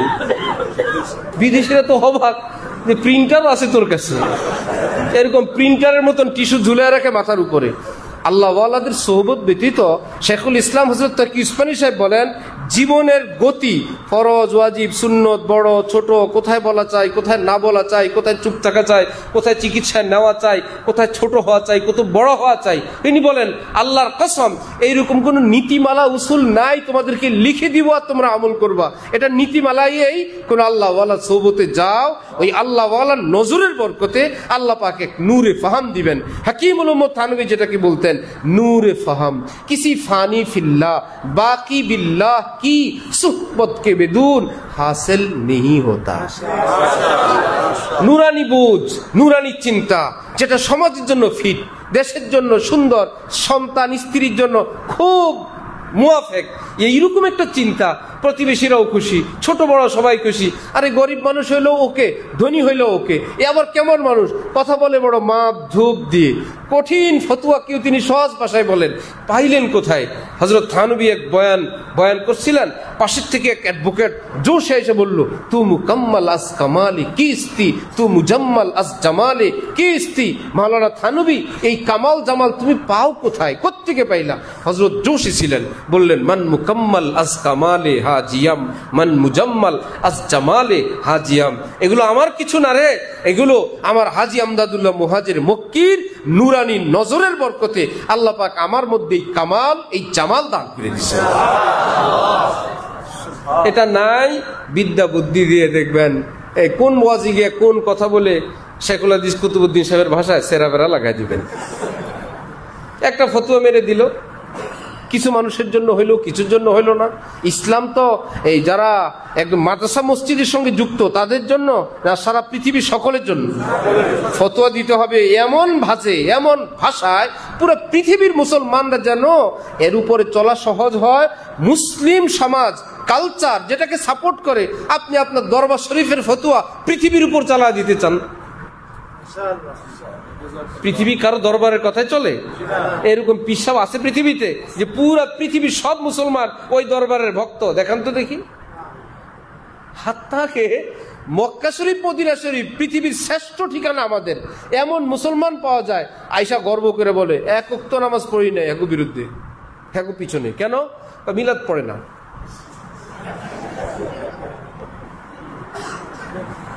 মক্কা শরীফ, মদিনা শরীফ ইমামরা কি পড়ে না? মিলাদ পড়ে না। এই জন্য হজ করতে গেছি, এগো পিছনে এক ওয়াক্ত নামাজও পড়ি নাই, আলহামদুলিল্লাহ। কি ভয়ঙ্কর, কত কঠিন। কিন্তু এই মুসলমান কি কাফের না মুসলমান? এই জালেমও মুসলমান। আর আল্লাহ পাক যে বললেন ইন্নামাল মুমিনুনা ইখওয়া, এর মধ্যে এই পাগলাও আছে, বললেন এও তোমার ভাই লাগে। তো এইরকম নেতৃত্বের জায়গায় থেকেও কেউ মানে কেউ মানে না। সেখানে আমি আপনি আমার দরবারের টুপি, আমার জামা, আমার কালার, আমার ডিজাইন, আপনি এটাকেই হকের মিডিয়ার মানদণ্ড এত কঠিন ভাষায় দিলেন, মুরিদ ভক্তদেরকে বুঝাই দিলেন এর থেকে যদি সরে যাও, হকের থেকে একটু সরে গেলা, তার মানে এর বাইরে যারা আছে সব বাতিল লোক। এইরকম কথা বলা ঠিক না। বলেন এটা আমরা পছন্দ করি, আমাদের হুজুররা পছন্দ করেন, ভাই এটা আমাদের একটা পছন্দ, এটাকে শরীয়তে পাকের উপরে যুক্ত করার পারমিশন আল্লাহর কসম পৃথিবীর কারো নেই। পড়েন, আপনি যেটা পড়েন, যেটা গায়ে দিবেন দেন। হযরতওয়ালা করাচির খাদেম মীর সাহেব রহমতুল্লাহ আলাইহির সঙ্গে হাসি আছে। তো এক বেচারা বলল, ভাই এখানে এত জোরে হাসি দিয়ে দিছেন হযরতওয়ালা, মুস্কি হাসি তো সুন্নত। মুস্কি হাসি কি সুন্নত? মীর সাহেব বললেন যে ভাই একবার তো এক ঘটনা হয়েছে, নবীজি এতটা হাসছেন। আসেন মেহমানকে একটু জায়গা দিন। জি আসেন।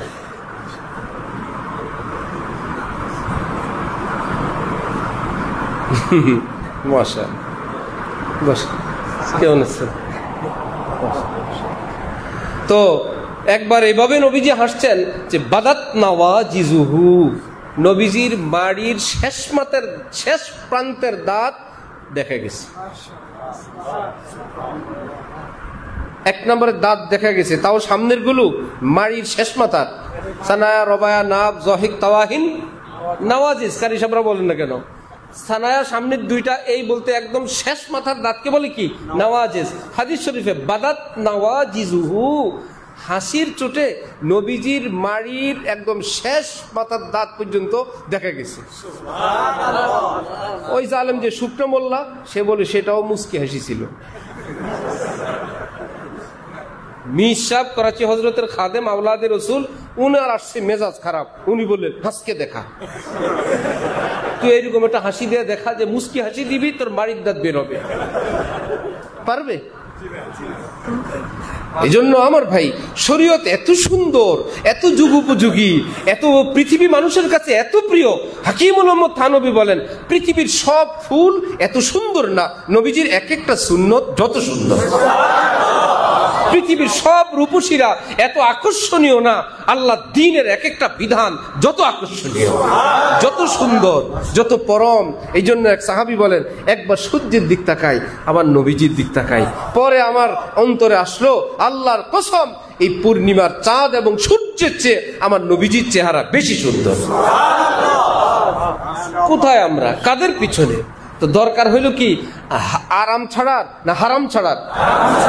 আজকের মজমা থেকে আমরা এই সবক নিতে পারবো না ইনশাআল্লাহ, যে যত আরামের সামান সব ফেলা দিব নাকি? ভাই আল্লাহ দিছেন রাখো, নাকি?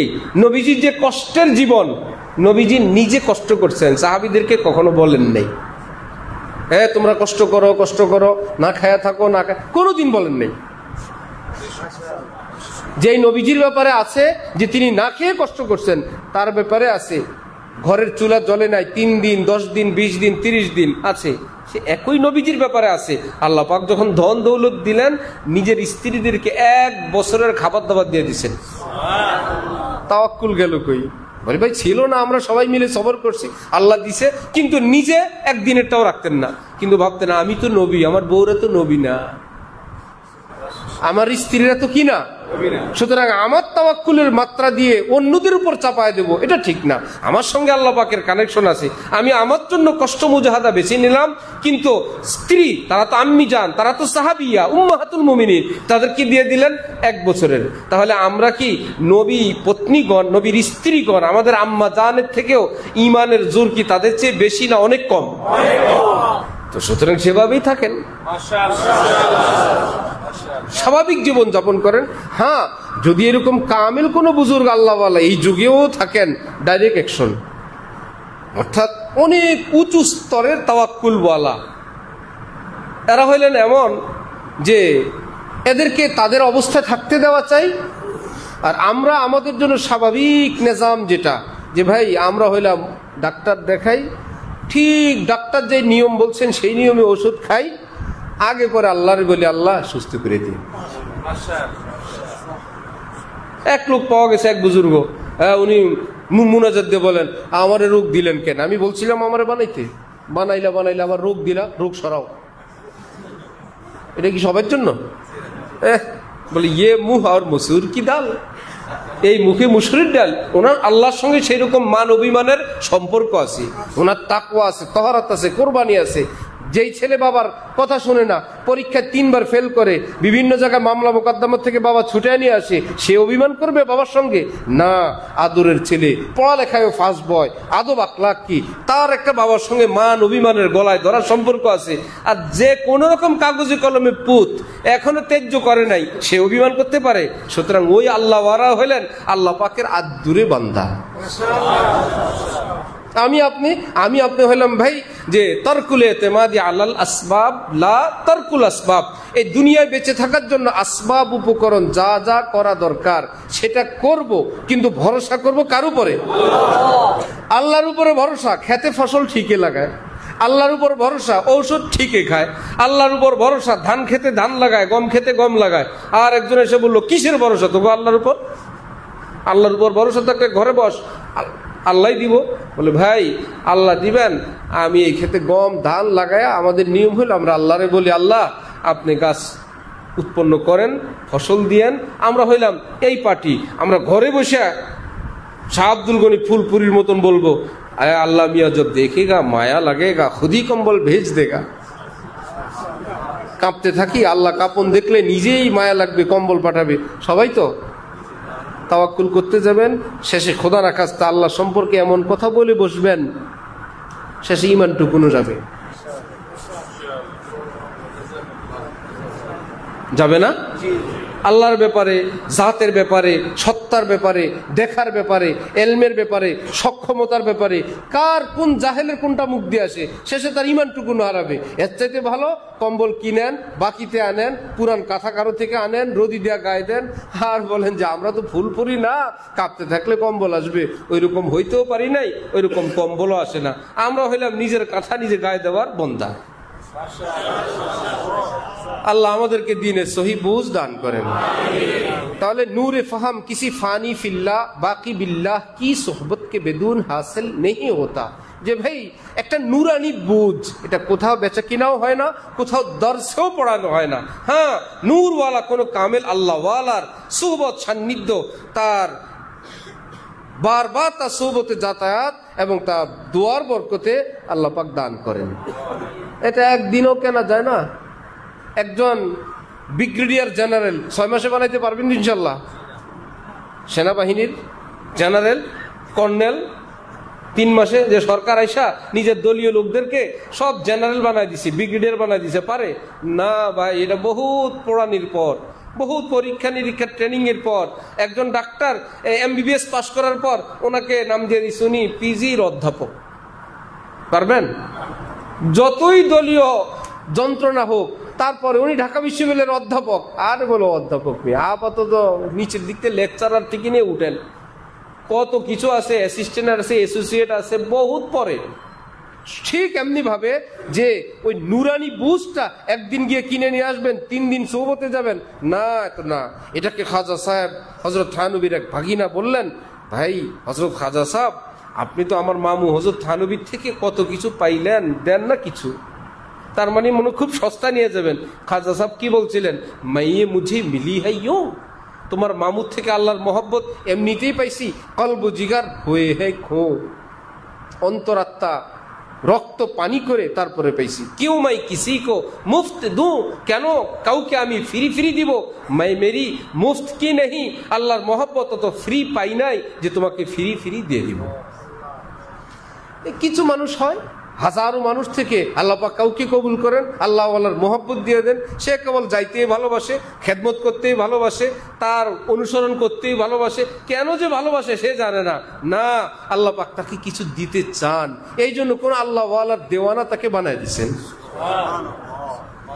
তাহলে নূরে ফাহাম যে নুরানি একটা বুঝ, এটা নিজে নিজেও হয় না, বই পুস্তকেও হয় না, ওয়াজ নসিহতে হয় না, ফেসবুক ইউটিউবে হয়, ঠিক না? মোটেই হয় না। সেখান থেকে মোটেও হয় না। কি হয়? কিছু নলেজ হয়। ইন্টারনেট ফেসবুক থেকে কি আসে? কিছু। ভাই যারা এটাকে ব্যবহার করতে পারবেন, মনে করেন সাপের বিষ। আপনার আমাদের এলাকায় সাপ আছে না? আমি জানলাম যে সাপের বিষ নাকি অনেক দাম। সাপ একটা ধইরা একদম বিষ বাইর করতে গেলে আমাদের রক্ষা আছে। কিন্তু যে সাপুড়ে মন্ত্র জানে সে ঠিকই ওটা থেকে উপকার নিতে পারে। কোন বা বরাবর ধরতে হবে, কোন মাসে কোন তারিখে কোন সাপের কোন জায়গায় বিষ থাকে, সেটাকে বিদেশে পাচার করবে, মেডিসিনওয়ালারা কিনবে, সেখান থেকে নকল করে আমি আপনি আবার সাপ ধরলে হবে না। ঠিক কামিলিন যারা ইমানে পাকা, কারো হাতে টাচ মোবাইল দেখছেন, ও হুজুরের মোবাইল আছে, আরে আমার মতো হুজুরও মনে হয় এভাবে রাত কাটায়। আর কি আমার হুজুরের আছে, আমারও আছে। হযরত মুফতিয়ানে কেরাম বলছেন মূল টার্গেট গুনাহ থেকে বেঁচে থাকা। আপনি যদি টাচ মোবাইল না আরো বড় কিছু নিয়েও গুনাহ থেকে বেঁচে থাকতে পারেন, কোনো গুনাহ নেই। আর আপনি যদি মনে করেন ভাই এই মোবাইলে আমার আযাব, সুতরাং আপনি আপনার সাক্ষী দিবেন আর আল্লাহর জন্য ওই মোবাইল বর্জন করে দিবেন, শয়তান এসে বলবে তাহলে হযরতের বয়ান শুনবা কিভাবে? টাচ মোবাইলটা বাদ দিলে তুমি হযরতের বয়ান আপডেট পাওয়া লাগবে না। শয়তানকে তখন বলবেন আপনি হযরত আপাতত যান। হযরত গঙ্গুহি ওযু করে রওনা হয়েছেন, হঠাৎ মনে হইল আমার ডান কোনই শুকনা। ধুইলেন, একটু পরে সামনে গেলেন, হঠাৎ মনে হয় বাম কোনই শুকনা, আবার এসে ধুইছেন। একটু সামনে গেলে হঠাৎ মনে হয় পায়ের গোড়ালির দিক থেকে মনে হয় একটু শুকনা রয়েছে। উনি তো আবার বুঝছেন এই ভিতরের এই কথাগুলো তো শয়তানের। উনি শয়তানকে লক্ষ্য করে বললেন, তো ইসমানী সাহেব বুখারী শরীফের ব্যাখ্যা গ্রন্থ এনামুল বাড়িতে লিখছেন। হযরত গঙ্গুহি শয়তানকে লক্ষ্য করে বললেন, হযরত কারে আজকে উযু ছাড়াই নামাজ পড়ব। তুই যে ডিউটি শুরু করছো আমারে, আমি যতই ধুই একটু পরে বলবো আঙ্গুলির চিপায় সমস্যা হয়েছে, একটু বলবো এই হয়েছে, এরপরে নামাজে গেলে আমার বলবে উযু ছাড়া নামাজ পড়ে লাভ কি? নামাজের ভিতরে আমার উযু উযু উযু, আজকে উযু ছাড়াই পড়বো। বলি এই যে গেল, জীবনে আর আসলো না। তাহলে শয়তান যদি বলে হযরতের বয়ান শোনা লাগবে, ঢালকানগরের শায়েকের আপডেট পাওয়া লাগবে, আর সময় আল্লাহর খবর লাগবে, লৌহে মাহফুজের খবর লাগবে, বলবেন এটা আমার মতন শয়তানের কাজ না ভাই। আমার জন্য এটা তো দূরের কথা, বাটনটা না রাখলে আরো ভালো। আশপাশ থেকে খবর নেই ভাই, বাড়িতে বলে দিছি এই একটা নাম্বার আছে, এই 3টা নাম্বার আছে, কেউ মারা গেলে সমস্যা হলে এই নম্বরে জানায়। আমি হলো মগসিত বাদশাহ, আমার কাছে কোনো মোবাইল নাই, যোগাযোগ সবই চলে, মোবাইল খরচ নাই, মোবাইল বহনের জন্য কামলা বদলা লাগে সেটাও নাই, মাথাও নাই, ব্যথাও নাই। কি ফাইন, 10টায় ঘুমিয়ে পড়ি, কোনো মোবাইল নেই। আল্লাহ আমাদেরকে দ্বীনের সহি বুঝ দান করেন। আর যে মন্ত্র জানে, এই মন্ত্রকে সে কাজে লাগাবে। ভাই কি আল মাকতাবাতুশ শামিলা, দুনিয়ার কিতাব, হাজার হাজার কিতাব। এখন এক আল্লাহওয়ালা ভাই টিপতেছেন কি দলিল বাইর করতেছেন, রেফারেন্স বাইর করতেছেন। উনি মাসিক এক্সট্রা খরচ দিয়ে, যাতে কোনো এড না আসে, কোনো প্রচার প্রসার মোবাইলের মধ্যে যেগুলো ঢুকে যায় সেগুলো যাতে না আসে, টাকা দিয়ে বন্ধ করে রাখছেন।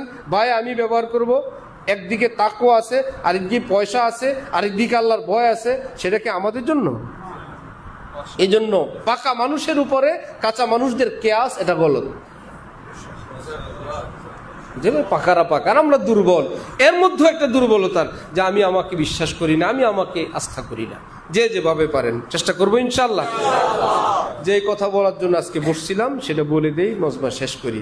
হযরত থানবী বলেন, वो दरासी बात जो हासिल है तसव्वुफ का। ভাই পীর মুরিদি, তাসাউফ, তাজকিয়া, তরিকত, যে যেই ভাষায় বলেন, বলছিলাম যে হযরত থানবী কোন পজিশনে এসে বললেন যে পীর মুরিদির নাম দিছে ফ্যান বন্ধ করো, এসি ছাড়ো, গাড়ি ছাড়ো, বাড়ি ছাড়ো, ভাতের মধ্যে পানি ঢেলে দাও, চলন্ত রিক্সার থেকে লাফ দিয়ে পড়ো, আল্লাহর জন্য এক পায়ের উপর দাঁড়ায় থাকো, এরকম না, সাবান দেও না, ব্রাশও করো না, ইত্যাদি। এমন সব জংলা ঝাড় আল্লাহর মোহব্বত প্রাপ্তির পথে হেদায়েত নামক বাজে কথাবার্তা যোগ দিল। হযরত থানবী বলে, আরে শোনো মিয়ারা, ইবাদত বন্দেগী শোনো, আল্লাহকে পাওয়ার জন্য কি দরকার? জিস তাআত মে সুস্তি महसूस हो, ইবাদত করতে একটু কষ্ট লাগে, সুস্তি কা মোকাবেলা করকে উস্তাদ কো করে। অলসতা লাগে, অলসতার মোকাবেলা করে কষ্ট করে ওই ইবাদতটা করে নিবা। মনে চায় না, তুমি তো চাও, বেতন আল্লাহ সমান দিবেন। হযরত আমাদের শায়েখ বলেন, বাবা ছেলেকে বলছে সকালে ফজরের আগে, সূর্য ওঠার আগে এই ধানগুলো ক্ষেতের মধ্যে ছিটাবা, এর বিপরীত যেন না হয় কিছু। মা সকালবেলায় উঠ, তোর আব্বা মেজাজ গরম, চোখে ঘুম, বেচারা উঠতে চায় না, বাবার মায়ের ভয়ে, মা বেচারির ধমকের চোটে আধা আধা চোখ খুলে ধান নিয়ে এখন ক্ষেতের মধ্যে, মেজাজও খারাপ, আর এটা ছিটেই গিয়ে ঘুম দিব নিয়ত করছে। আমাদের এক ওস্তাদ ছিলেন, আগের ঘন্টা হুজুরের খালি, পরে আমাদের একটা ক্লাস, এটার পরে আবার হুজুরের আরেকটা ঘন্টা খালি। তা আগের ঘন্টা হুজুর ঘুমাইতেন, তা আধা আধা ঘুম নিয়ে সবকের মধ্যে আসতেন। হুজুরের মাঝে মাঝে এরকম নিয়ত থাকতো, কোনো রকম সবকটা পড়ায় গিয়া আর একটু ঘুমাবো, আগেরটার সঙ্গে যোগ করে দিব। আগে 1.5 ঘন্টা ঘুমায়, মধ্যখানে 1.5 ঘন্টা ক্লাস, পরে আবার 1.5 ঘন্টা খালি আছে, আবার ঘুমাবেন, এই কোন রকম। আর হুজুরের কাছে সব পানি, মুখস্থ সব, পড়াইতে পড়াইতে এক ছাত্র বলল, হুজুর এটা কি? বলে দিলেন আস্তে করে। আরেকজন, মাসালা কঠিন, হুজুর একটু বুঝি নেই, এখন বলে থত মিয়া ঘুমটা ভেঙে দিলা। তার মানে এতক্ষণে হুজুর ঘুমিয়েছিলেন, ডাইরেক্ট বলে পড়ছে, থত মিয়া তুমি ঘুমটা ভেঙে দিলা। আর ওই ছাত্র ভাবছে দান ছিটায় গিয়ে আবার ঘুম দিব। এর কি মনোযোগ আছে, এখলাস আছে, ইচ্ছা আছে না ভয়? এই ক্ষেতের মধ্যে যে ধান ছিটাইলো, কি গাছ উঠবে বলেন তো? এখলাসের কমতির কারণে গম গাছ উঠবে না তো, জাম্বুরা গাছ উঠবে না তো। ঠিক মনে চায় নাই, শুধু আল্লাহর হুকুম মনে করে উঠছিলাম, মন রইল কই? শুধু ফরজ নামাজ, ওযুটা করে 2 রাকাত সুন্নত, 2 রাকাত ফরজ পড়লাম।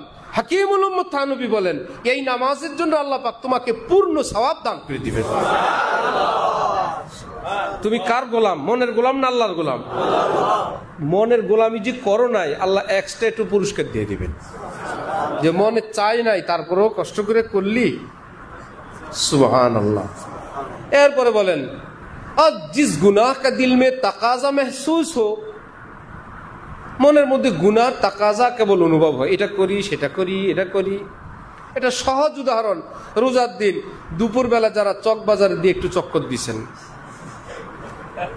ইফতারের মার্কেটের সামনে দিয়ে যারা 1-2 চক্কর দিলেন, যত বড় ওলি আল্লাহ বুজুর্গ হন, খাইতে মন চাইছিল কিনা? ফেরেশতারা তো লিখবে, আল্লাহ এর মনে কিন্তু খাম খাম করে, কল্পনা জগতে ইফতার খায় ফেলছে, আল্লাহ কি স্বাদ, সে কিন্তু মনে মনে কল্পনা করা শেষ, এটা এমন হবে, সেটা জানি কি স্বাদ, এটা তো মুখের এই, এটা বড় বাপের খাওয়ান, এটা এই কত কিছু। আল্লাহ বলবে চুপ, খাইছে খাই নাই। আল্লাহ কল্পনা করছে মনে মনে, চুপ, খাইছে খাই নাই। ইফতারের সময় পর্যন্ত খায় নাই, আমি আল্লাহ আমার হাতে আমার বান্দাকে রোজার পুরো পুরস্কার দান করব। আল্লাহ এতবার যে মনে চাইলো, তোমার সমস্যা কি? মন কি আমার বান্দার হাতে? মন এটা যা ইচ্ছা তাই বলতে পারে। আমার বান্দা মনের কথা রাখে নাই, আমার কথা রাখছে। হযরত নবী বলে, জিস গুনাহ কা দিল মে তাকাজা महसूस हो, মনের মধ্যে যে গুনাহর দিকে মন আকৃষ্ট হয়, তাকাজে কা মোকাবেলা করকে উস গুনাহ সে বাঁচে, কষ্ট করে ওই গুনাহটা থেকে বেঁচে থাকবে। পারবো না ইনশাআল্লাহ? এমন মন যে আমিও যা চাই মনেও তা চাই, এটা বহুত পরে। আমরা হলাম কমজোর, দুর্বল, প্রাথমিক পর্যায়ের মানুষ। এক বেচারা হযরত ওয়ালা করাচির কাছে এসে বললেন, হযরত ইবাদত মে লুৎফ नहीं मिलता। লুৎফ অর্থ কি? মজা। লুৎফ অর্থ কি? মজা। লতিফ অর্থ আল্লাহ। লতিফ অর্থ কি? আল্লাহ। আব্দুল লতিফ বলে না, লতিফ আল্লাহ পাকের এক নাম, কিন্তু লুৎফ অর্থ মজা। ওই লোক বলল, হযরত ইবাদতে লুৎফ পাই না। অর্থ কি পাই না? হযরত বলে, লুৎফ না পাও সমস্যা কি, লতিফ তো পাবা। ইবাদত কি লুৎফের জন্য করো না লতিফের জন্য করো? ইবাদত কি মজার জন্য করো না আল্লাহর জন্য? যদি মজার জন্যই করতা, তোমার অভিযোগ হইতো, হাই যেই মজার জন্য এত কষ্ট করি সেই মজা তো পেলাম না।